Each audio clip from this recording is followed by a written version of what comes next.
Hello friends, स्वागत है आप सभी का। कैसे हैं आप सब? आई होप आप सभी स्वस्थ मस्त और एनर्जेटिक होंगे। अगर आप भी मेरे चैनल में नए हैं तो मैं बात करती हूँ law of attraction, energy vibration, manifestation, love, Karma, spirituality. अगर आप भी इन टॉपिक में इंटरेस्टेड हैं तो आप मेरे चैनल को सब्सक्राइब कर सकते हैं। वीडियो पसंद आए तो लाइक कर दीजिए, दूसरों को शेयर करिए और हाँ, बेल आइकन जरूर प्रेस करिए ताकि आने वाली ऐसी इंपॉर्टेंट वीडियो का नोटिफिकेशन आप सबको पहले मिल जाए। और लास्ट में कमेंट में ज़रूर बताइए कि आपको वीडियो कैसी लगी। तो चलिए, आज मैं बहुत ही इम्पोर्टेंट टॉपिक के बारे में आप सभी से बात करने वाली हूँ, क्योंकि ये जो प्रॉब्लम्स है ना, वो हर एक युवा के पास ये प्रॉब्लम्स, मैं सबको तो नहीं कह सकती हूँ, लेकिन हाँ, कम से कम 95% जो प्रॉब्लम है वो हर सभी यंगस्टर के पास है, या कि जो अभी स्कूलिंग्स में हैं, या कि कॉलेज में हैं, या जॉब कर रहे हैं। लेकिन सिचुएशन बिगड़ती कब है? जो जॉब कर रहे होंगे, जिनकी जो है एज शादी करने के एज के लगभग हो गई है, हो चुकी है, और घर से भी ये उम्मीद की जा रही है कि अब आपको शादी कर लेना चाहिए। लेकिन हम पहले से कहीं और कमिटमेंट कर लेते हैं, कमिटेड होते हैं। ऐसा ही एक केस मेरे पास आया, और वो तो इतना ही पेन वाला था कि मेरे यूट्यूब फैमिली मेंबर का है। उन्होंने मुझसे अपनी वो बात शेयर की जिससे वो इतना परेशान है, इतना, मैं उनका नाम नहीं लेना चाहती हूँ। वो देख रहे होंगे तो वो ज़रूर अपने आप को कनेक्ट करेंगे इससे। लेकिन सच में ऐसे केसेस ना बहुत ही पेनफुल होते हैं, क्योंकि आप इमेजिन नहीं कर सकते हैं कि उस बंदे की जो है, हालांकि ये जो भी हमारे साथ होता है ये हमारे ही चुनाव का परिणाम होता है। लॉ ऑफ अट्रैक्शन में हम क्या सभी को यही बताते हैं ना कि लॉ ऑफ अट्रैक्शन क्या है? जो हमारी थॉट्स होती, जैसा हम सोचेंगे, जैसा हम फील करेंगे, वही चीज़ को हम अट्रैक्ट करते हैं। तो जो हमारी दुनिया है ना, वो हम स्वयं उस दुनिया का निर्माण करते हैं। ये दुनिया हमारा ही रिफ्लेक्शन होता है, क्योंकि हम जब डिसीजन लेते हैं, जब हम कोई भी, जब हमारे मन में थॉट्स आता है तो हम अपनी बाउंड्रीज को जो है ना, वो बाउंड्रीज को सेट नहीं करते हैं कि आखिर कहाँ तक हमें बढ़ना चाहिए। तो ये सब जो चीज़ें हमारे साथ घटित होती हैं, वो कहीं ना कहीं हमारा ही रिफ्लेक्शन होता है। हम ही उन चीज़ों को अट्रैक्ट करते हैं और फिर उन प्रॉब्लम्स में हम फंस जाते हैं। तो मैं शेयर करती हूँ जो है उनकी प्रॉब्लम्स क्या थी। तो उन्होंने कहा कि मैम, मैं एक ऐसे कंडीशन में इतनी बुरी तरह से मैं फंस चुका हूँ कि मुझे समझ में नहीं आ रहा है कि मुझे क्या करना चाहिए। और मेरी माँ जो है वो अकेली हैं, मैं अपनी माँ को भी दुखी नहीं कर सकता हूँ। और जो मेरे ऑफिस में हैं, और वो मेरे से शादी करना चाहती हैं, और वो बोलती हैं कि मैं देखती हूँ कि तुम मेरे अलावा और किससे शादी कर सकते हो। अब वो इतना बुरी तरह से फंस चुके हैं। और हाँ, एक सबसे बड़ा इशू ये आ रहा है उनके कास्ट फैक्टर का, कि जो उनका कास्ट है ना, लड़की का, वो है एससी कास्ट। और उनकी माँ नहीं चाहती हैं कि आप एससी कास्ट से शादी करें, और उनके ऊपर ये दबाव है। अब उन्हें समझ में नहीं आ रहा, उन्हें रात में नींद नहीं आ रही, बहुत ज़्यादा परेशान है कि उन्हें क्या करना चाहिए। वो बोलते हैं कि मैम, मैं इतना ज़्यादा परेशान हूँ, इतना ज़्यादा स्ट्रेस में हूँ कि मुझे समझ में नहीं आ रहा है कि मैं क्या करूँ। मेरे जो पेरेंट्स हैं वो भी अकेले थे, मेरे दादाजी थे वो भी अकेले थे, और मेरी माँ अकेली हैं। मैं कैसे डिसीजन लूँ, कुछ समझ में नहीं आता। आप सोचिए कि वो कितना परेशान, कितनी पेनफुल उनकी जो है हर एक एक टाइम गुजर रहा है। वो डिसीजन ही नहीं ले ले पा रहे हैं इतना, क्योंकि ऐसी जब कंडीशन, ऐसी सिचुएशन जब क्रिएट होती है ना, कि यहाँ से भी आपको प्रेशराइज किया जा रहा है, वहाँ से भी प्रेशराइज किया जा रहा है। और चूंकि आप किसी को दोष भी नहीं दे सकते हैं, क्योंकि ये दुनिया जो है ना, वो आपका ही क्रिएशन है। तो आप किसी पर ब्लेम नहीं कर सकते हैं कि इसकी वजह से है कि इसकी वजह से है। तो मैं यहाँ आपको तो सबसे पहले ये सजेस्ट करूँगी, अगर किसी की भी ऐसी सिचुएशन है, ऐसी प्रॉब्लम में है, तो जब समझ में ना आए तो मुझे लगता है कि सभी को हमें अपने ईश्वर पर जो है अपने आप को समर्पण कर देना चाहिए। और आप मेडिटेशन करिए और अपने जब ध्यान में आप बस ईश्वर का नाम लीजिए और बोलिए कि मुझे समझ नहीं आ रहा है, बस आप ही मुझे रास्ता दिखाइए। जब आप पूरी तरह से सरेंडर हो जाएंगे तो आप देखिए आपको जो इतने सारे डाउट्स आ रहे हैं, आपको क्लैरिटी नहीं मिल पा रही है, आपको कोई जो है अगर देखिए इस सिचुएशन में तो यही कहूँगी कि आप एक अच्छे काउंसलर के पास जाइए, आपको एक अच्छे कोच के पास जाना चाहिए, काउंसलर के आपको काउंसलिंग लेनी चाहिए कि क्योंकि बाद में कोई जो है बड़ा इशू ना बने, आप दबाव में कोई भी डिसीजन ना लें। क्योंकि ये चीज़ें जो है दबाव वाली नहीं होती हैं। आप जो है फ़ियर में कोई डिसीजन ना लें, आप दबाव में प्रेशराइज़्ड होकर कोई भी डिसीजन ना लें। आप अपने डिसीजन में क्लैरिटी लेके आएँ और कॉन्फिडेंस हो, तभी आप डिसीजन लें।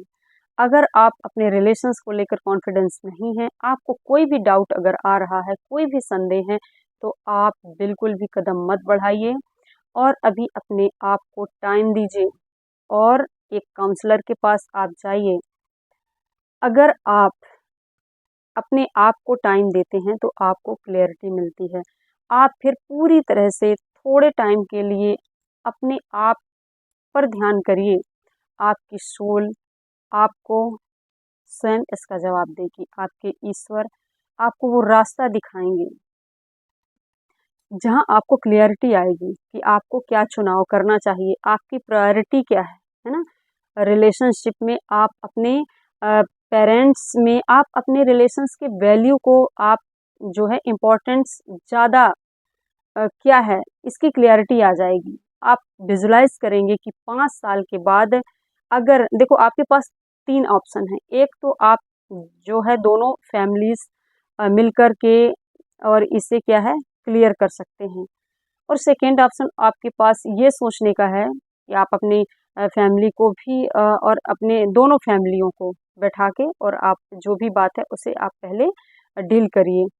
अगर वहाँ भी बात नहीं बन रही है तो ये सोचिए दूसरा ऑप्शन कि बिना फैमिली के सपोर्ट के अगर हम कोई कदम उठा रहे हैं तो इसके बारे में ज़रूर सोचिए कि अगर आप क्या अकेले ये हैंडल करने के लिए पूरी तरह से तैयार हैं। सेकंड ऑप्शन है आपके पास कि आप अपने फैमिली की एक्सेप्टेंस के साथ अगर कर रहे हैं, आप अपनी फैमिली के एक्सेप्टेंस को चाहते हैं, आप चाहते हैं कि जो है मैं अपने फैमिली को ज़्यादा जो है प्रेफ़रेंस देना चाहूँगा, तो फिर आपको लड़की से जो है बैठ के उसे क्या है अच्छे से अपने दोनों की अंडरस्टैंडिंग और अच्छे से मजबूत करिए और क्लियर करिए।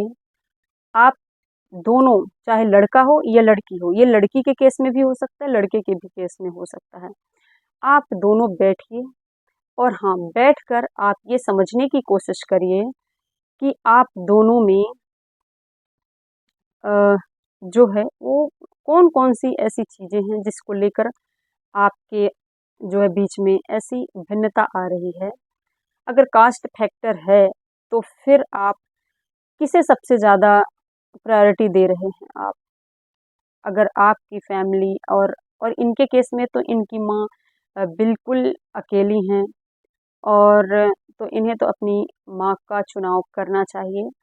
और अगर दूसरे केस में तो इसमें भी ये है कि आप अपनी माँ से या अपनी फैमिली से आप ये पूछ सकते हैं कि बैठ के कि क्लियर करिए पूरा कि सिर्फ़ और सिर्फ़ कास्ट का है या कि फ्यूचर के लिए भी डर है या कि सोसाइटी के लिए डर है। मतलब आखिर ये जो एक्सेप्ट नहीं कर पा रहे हैं, इसके लिए आखिर क्या प्रॉब्लम्स है? मतलब मेन प्रॉब्लम्स समझना चाहिए। तो ऐसे में आपको क्या करना चाहिए? ऐसे में आपको तो मैंने बोला काउंसलर, तो 4-5 काउंसलिंग में आपको एक क्लैरिटी आ जाएगी। देखिए काउंसलर क्या करता है, आपको अगर आप कन्फ्यूज़्ड हैं, तो आपको क्लैरिटी देना, ये होता है काउंसलर का काम। अगर आप फ़ियर में हैं, तो आपको कॉन्फिडेंस देना देना, ये होता है काउंसलर का काम। आपको सिचुएशंस के साथ में रूबरू कराना कि अगर ऐसी सिचुएशन है, तो आप कैसे हैंडल करेंगे, ऐसी सिचुएशन है तो आपको हैंडल कैसे करना है। तो काउंसलर सिर्फ़ और सिर्फ़ आपकी डिसीज़न में क्लैरिटी कैसे लाना है, क्लैरिटी लाता है। आपको फ़ियर से कॉन्फिडेंस में लाता है। बट हाँ, डिसीज़न आपका होता है। कभी भी काउंसलर का डिसीज़न नहीं होता है। काउंसलर आपको ऐसा बना देता है कि आप खुद डिसीज़न करने के लिए अब रेडी हो जाते हैं। आपके पास इतनी क्लैरिटी आ जाती है कि अब आप डिसीज़न खुद से कर सकते हैं। क्योंकि सारे एक-एक चीज़ें खोल के आपके पास रख देता है। इतने सारे सिचुएशनल क्वेश्चंस करके आपके माइंड को जो एकदम बिल्कुल डाइवर्ट है, उसे रियलिटी से रूबरू कराता है। एक जो काउंसलर होता है ना, वो आपके हर एक एंगल को समझता है। हर एक एंगल से क्यों काउंसलिंग लेना चाहिए, इसलिए ज़रूरी है क्योंकि जो काउंसलर होता है ना, वो आपको हर एंगल से आपको उस जो है हर एंगल से वो आपको समझाने की कोशिश करता है। सब कुछ आपके सामने रख देता है। अब आपका चुनाव। आपको फैमिली चाहिए, आपको आपका जो है पार्टनर चाहिए जिससे आप प्यार कर रहे हैं, अभी वो शादी भी नहीं हुई है। तो देखिए अगर उनके केस में तो ये है, अगर आपके भी किसी के में केस में भी अगर ऐसा है तो किसी दबाव में कभी भी डिसीज़न नहीं लेना और दबाव में कभी भी शादी नहीं करना चाहिए।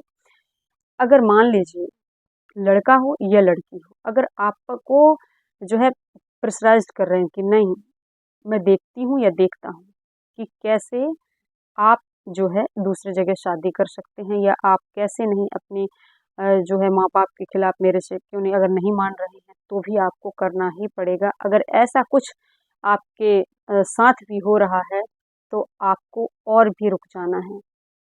रुकिए और बात करिए। उन्हें लड़का हो या लड़की हो एक दूसरे को समझने की कोशिश करिए और बैठ के आप ये फ़ील करिए कि आपको इनसिक्योरिटी फ़ील हो रही है, आपको फ्रीडम फ़ील हो रहा है कि नहीं हो रहा है। अगर आपको इसमें फ्रीडम नहीं फ़ील हो रहा है, तो आप ऐसे आपका रिश्ता लॉन्ग टर्म नहीं चल सकता कभी भी। प्यार क्या है? प्यार हमें कभी भी बंदिश में नहीं रखता है, वो हमें फ्रीडम देता है, आज़ादी देता है। अगर सच्चा प्यार है आपका, तो वो आपको फ्रीडम देगा, आपको बंदिश में नहीं रखेगा, आपके पास इतने सारे ऐसे शर्त नहीं रखेगा। आप भी अपनी बाउंड्रीज़ को तय कीजिए। आप बोलिए कि देखिए मैं आपसे बहुत प्यार करता हूँ, या लड़की है तो बोलिए मैं आपसे बहुत प्यार करती हूँ। लेकिन हाँ, भय, डर, दबाव से कभी भी रिश्ता आगे नहीं चल सकता है। प्यार की ये परिभाषा नहीं हो सकती है, डेफ़िनेशन नहीं हो सकती है। तो पहले आप ना अपने आप को पहचानिए, ये बहुत इम्पोर्टेंट्स हो जाता है क्योंकि बहुत से ये जो यूथ हैं, वो इस प्रॉब्लम्स को फेस करते हैं और उन्हें फिर लगता है कई तो सुसाइड कर लेते हैं, कई कैसे-कैसे कदम उठा लेते हैं। लेकिन आपको हमेशा अपने माइंड, अपने दिमाग और दिल दोनों से काम लेना चाहिए। दिमाग तो हमें बहुत बहकाता है, लेकिन अपने इस सिचुएशन में दिल से क्योंकि हमारी सोल हमेशा हमें सही डिसीजन लेने में हमारी मदद करती है।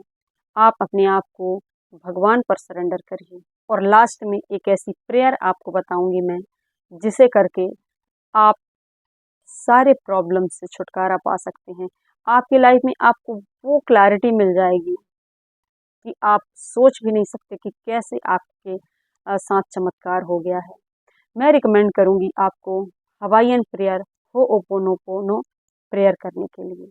यह एक 4 सेंटेंस की मैजिकल प्रेयर है, मैजिकल जो हर हर समस्या, हर प्रॉब्लम्स का समाधान करती है। तो अगर आपसे कुछ भी नहीं होता है, कुछ भी समझ में नहीं आता है, तो सिर्फ़ आप क्या करिए, इस प्रेयर को करिए, कंटिन्यू करिए, सुबह-शाम 108 बार करिए और फिर देखिए सब कुछ आपके ही फ़ेवर में होगा। जो आप चाहेंगे वही होगा, जो आपके लिए अच्छा होगा, वही होगा। क्योंकि आज आप क्या चाह रहे हैं, लेकिन आपके साथ आगे क्या होने वाला है, ये आप नहीं जानते। ईश्वर, यूनिवर्स जानता है। वो हमेशा आपका भला चाहता है। वो चाहता है कि आप अपना लॉन्ग टर्म विज़न देखो। वहाँ आपके साथ क्या होने वाला है। अगर आज इतना आपको प्रेशराइज़ किया जा रहा है, यहाँ आज आपको भयभीत किया जा रहा है, तो ये रिश्ता लंबा कैसे चल सकता है। तो अगर सच्चा प्यार होगा, ये इतनी क्लैरिटी देता है। और ये जो हवाईयन होओपोनोपो पेयर है, वो इतना क्लैरिटी आपको देगा कि अगर वो आपका सच्चा प्यार है, आपका जीवन साथी है, आपको हमेशा आपके भले के लिए ही सोचता है, आपसे सच्चा प्यार करता है, तो कोई ना कोई रास्ता आपके लिए ज़रूर यूनिवर्स बनाएगा कि ये आपके लिए ही बना है। देखिए, आप चाहे माने या ना माने, हर चीज़ पहले से डिसाइड होती है, क्योंकि हमारे कर्मास होते हैं। अगर आपके कर्मास उसके साथ लाइफ पार्टनर बनने के होंगे, तो वो 100% होंगे। और अगर नहीं होंगे, तो इस होओपोनोपोनो प्रेयर की मदद से वो किसी न किसी बहाने, कोई ना कोई ऐसी परिस्थिति क्रिएट होगी, वो आपसे ऑटोमेटिकली दूर हो जाएगा वो पर्सन। क्योंकि यूनिवर्स के अगर आप शरण में जाते हो, अगर यूनिवर्स यानी कि ईश्वर, जो जिस भी रूप में आप चाहते हैं, आप जब अपने आप को उन पर समर्पित कर देते हैं, वो आपके लिए रास्ता बनाते हैं कि आपके लिए क्या अच्छा है। देखिए, यूनिवर्स हमें वो नहीं देता जो हम चाहते हैं, यूनिवर्स हमें वो देता है जो हमारे लिए अच्छा होता है। अगर क्योंकि देखिए, हम इमोशंस में आकर हमेशा गलत डिसीजन ले लेते हैं। इसलिए कभी भी इतने इमोशंस में डिसीजन मत लीजिए। आप इस हवाईयन प्रेयर का यूज़ करिए, और जैसे ही आप 21 दिन तक इस हवाईयन प्रेयर को करते हैं, लेकिन हाँ, बहुत ही भाव के साथ, फीलिंग्स के साथ और विजुअलाइजेशन करते जाइए आप। क्लियरिटी आपको चाहिए ना, बस बोलिए, मुझे रास्ता दिखाइए। इस सिचुएशन में मुझे सबसे ज़्यादा इम्पोर्टेंस मेरे लाइफ में क्या है, वो क्लियरिटी मांगिए। मेरे लिए सबसे ज़्यादा मेरी इम्पोर्टेंस, मेरे लिए वैल्यू क्या रखता है, आप उसकी क्लियरिटी मांगिए। आप आप बोलिए कि मुझे बिल्कुल समझ में नहीं आ रहा, बस आप मुझे रास्ता दिखा दो, मुझे आगे का रास्ता दिखा दो। इस हवाईयन प्रेयर में इतनी ताकत है, इतनी ताकत है कि आपके लिए अगर वो पर्सन नहीं है, तो वो आपसे दूर हो जाएगा। और अगर वो पर्सन आपके लिए सही है, तो वो आपके लाइफ में कैसी भी परिस्थिति होगी, ऐसे सिचुएशन बनेंगे कि वो आपकी लाइफ में अच्छे से, प्यार से, सम्मान से वापस आ जाएगा। और अगर वो आपके लिए सही नहीं है पर्सन, तो वो आपके लिए जो है आपकी लाइफ से वो हमेशा के लिए चला जाएगा। तो ये दुखी मत होइएगा कि मैंने तो हवाईयन प्रेयर किया, ये जो होओपोनोपोनो प्रेयर किया, तो मेरे साथ ऐसा क्यों हुआ। इसका मतलब यूनिवर्स का संकेत है कि जो ये पर्सन है, वो तुम्हारे लिए नहीं बना हुआ है। आपको यूनिवर्स पर बिलीव करना है, भरोसा करना है। क्यों? कि आपके लिए अच्छा क्या है, उसके अलावा कोई नहीं डिसाइड कर सकता है कि आपके लिए बेटर क्या है। आपको तो जो भी अच्छा लगा, आपको तुरंत लग गया कि मुझे ये चाहिए, लेकिन नहीं, वो चीज़ें हमारी लाइफ के लिए नहीं बनी होती हैं। और जो बनी होती हैं, वो हमसे कहीं भी नहीं जाएँगी, हमसे दूर जा ही नहीं सकती हैं। उसके लिए जो है ना, उसके आने के लिए हमारे लाइफ में कई सारी ऐसी परिस्थितियाँ बन जाएँगी। आपको मैं उन 4 सेंटेंसेस की हवाईयन प्रेयर को करके बताती हूँ कि आपको कैसे करना है। सबसे पहले इस सिचुएशन का आपको 100% जो है ज़िम्मेदारी लेना है, रिस्पॉन्सिबिलिटी लेना है, और बोलना है कि I take 100% responsibility this current situation. और फिर बोलिए, I am sorry, please forgive me, thank you, I love you. I am sorry, please forgive me, thank you, I love you. आप नोट कर लीजिए और इस हवाइन प्रेयर को आपको 108 बार डेली जो है इसका जापा करना है, इसकी चैंटिंग करना है। और आप देख लीजिएगा 21 दिन बाद आप खुद जो है मैसेज करके कमेंट करके मुझसे बताएंगे कि हाँ मुझे तो पूरी तरह से क्लियरिटी आ गई, या कि वो पर्सन जो है ऑटोमेटिकली मेरी लाइफ से दूर चला गया।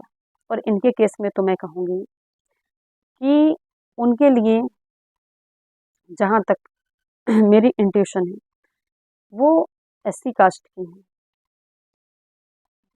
और माँ अकेली हैं। माँ ने, देखो माँ अपने बच्चे की हमेशा खुशी चाहती है, लेकिन क्या बच्चे माँ की खुशी नहीं चाहते हैं? माँ को समाज में रहना होता है, माँ को रिलेटिव्स के बीच में रहना पड़ता है, उसे जवाब देना पड़ता है। वो क्या जवाब देंगी? और अपने जो सोसाइटी में रहना होता है, सोसाइटी के लोग जो हैं वो जीना हराम कर देते हैं। आप सोच समझ कर और इस प्रेयर को बस करिए कि बस मुझे क्लियरिटी दे दो, और जो सही है मेरे लाइफ में वही हो, बस वही होगा आपके साथ। अगर देखिए इस केस में क्या है कि लड़की आपको प्रेशराइज कर रही है, और लड़की के भी केस में ऐसा हो सकता है कि लड़का प्रेशराइज करे। ये लड़का लड़की के केस में दोनों में आप इसे कनेक्ट कर सकते हैं। इस केस में क्या था, इस केस में लड़की आपको जो है वो ऐसे प्रेशराइज कर रही हैं कि नहीं आपको ऐसा करना ही होगा, नहीं तो मैं देख लेती हूँ। इससे साफ साफ पता चलता है, जहाँ डर हो, जहाँ भय हो, जहाँ पॉजेसिवनेस हो, तो आप खुद सोचिए ये प्यार की डेफिनेशन है क्या? नहीं। प्यार की डेफिनेशन है फ्रीडम। हमेशा वो फ्रीडम देता है, लव, प्यार। तो अगर आपको इनसिक्योरिटी फील हो रही है, दबाव आपको महसूस हो रहा है, इसका मतलब आप बिल्कुल भी दबाव में आकर के डिसीजन मत लीजिए। आप सबसे पहले अपने आप में क्लियरिटी लाइए, और क्लियरिटी के लिए सबसे इम्पोर्टेंट जो प्रेयर है, जो आपको हर हर प्रॉब्लम्स का सलूशन दे देगी। तो हर प्रॉब्लम का सलूशन वो ओपोनोपोनो प्रेयर है। आप इसे करिए और आप 100% आपकी प्रॉब्लम सॉल्व होगी। तो चलिए, जिसे भी ऐसी भी प्रॉब्लम से, जो कोई भी इस तरह की प्रॉब्लम को फेस कर रहा है, वो एक अच्छा काउंसलर लें। अगर काउंसलर नहीं ले पा रहे हैं तो उन्हें ये होपोनोपोनो प्रेयर बहुत क्लियरिटी देगी। आप इसे करके देखिए। तो चलिए आज के लिए इतना ही, कल फिर मिलेंगे नेक्स्ट वीडियो के साथ। तब तक के लिए बाय। थैंक यू मुझे सुनने के लिए। Thank you so much. Thank you universe.